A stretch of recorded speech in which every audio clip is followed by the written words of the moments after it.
Jonah Hill babysitting. Wouldn't be my first choice. Or my last. Less than last. Yeah.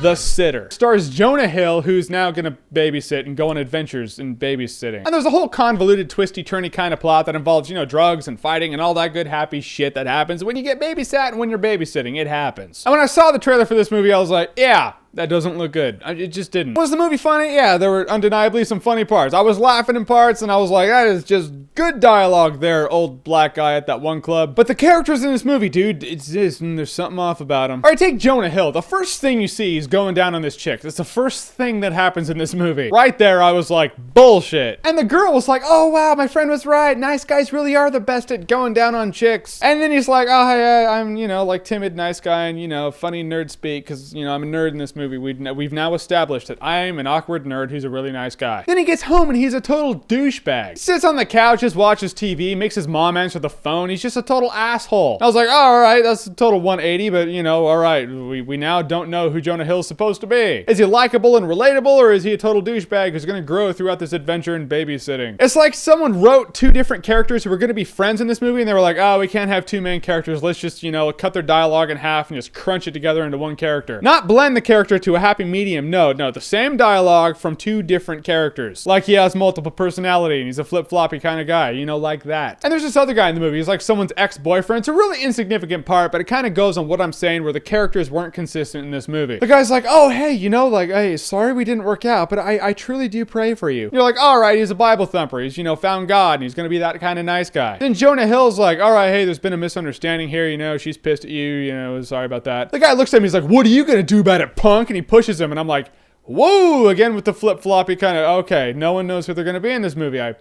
I get that now. In fact, the characters in this movie that were actually consistent were the kids. Not all of them were likable, but they were consistent, and I will give them that. All right, for one, you got the adopted kid from like Mexico or something. He's not actually from Mexico. He's from like Cuba or so. I don't know where he's from. He's adopted. South of the border, kind of adopted. You know, if I throw out a country, people are gonna be like, oh, actually, he's from, I don't know where he's from. He's adopted. And he's a total asshole. I mean, he like pisses on the floor. He like knocks over vases. He's a douchebag. I don't like that kid. I didn't like him. I know it's like he's one of those characters where you're like, oh, he's gonna grow throughout the movie, you know, and you'll like him at the end. I don't care. I hated him for about an hour and 15 minutes, so. The other one's this little girl, this creepy little girl who walks around like she's some true Hollywood story outcast or something. Puts all this makeup on her face and she says things like, that's a really hot name. You're really hot. She's like 4 or 5. She's like 5 years old. Which maybe that's a good thing in this movie. If for nothing else, this movie will keep pedophiles off the streets, even if only for 2 hours at a time. The coolest kid's actually the one with the anxiety problems, but you know, he was the most likable one. Little neurotic, yeah, but you know, still the most likable one because he didn't knock shit over on the ground like a little asshole. Best character in the movie was Sam Rockwell. Every time he was on screen, for you know, the 3 times he was on screen, he was the best. He was like some sort of drug lord guy, and you don't know whether or not you want to hug him when he's like, hug me. I'm like,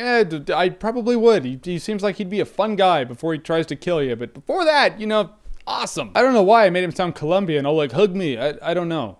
That was like Russian. I got nothing for you. I see this pattern now. Instead of remaking movies, studios are remaking movies without calling them remakes, you know? It's like they were like, oh, we want to remake Planes, Trains, and Automobiles, but we can't remake Planes, Trains, and Automobiles. It's a John Hughes classic. So we'll take the basic concept, make some sort of hip, edgy, up-to-date version of the movie and call it Due Date. Same thing here. They wanted to remake Adventures in Babysitting, but they can't call it Adventures in Babysitting, so they're just going to take the basic concept, remake it, make it some sort of hip, up-to-date, edgy version of the movie. It's the same thing. And I kind of see this movie how I saw Due Date. I'm like, it's just not as good a movie as the 80s movie that came before it. So flip-floppy characters, a plot that was kind of all over the place, some fun laughs for sure, and 3 kids. One was creepy, one was cool, and one was an asshole. Is it dog shit? No, but I will say it's a funny time and will probably be a better time if you're drunk. Yeah, now it's a party.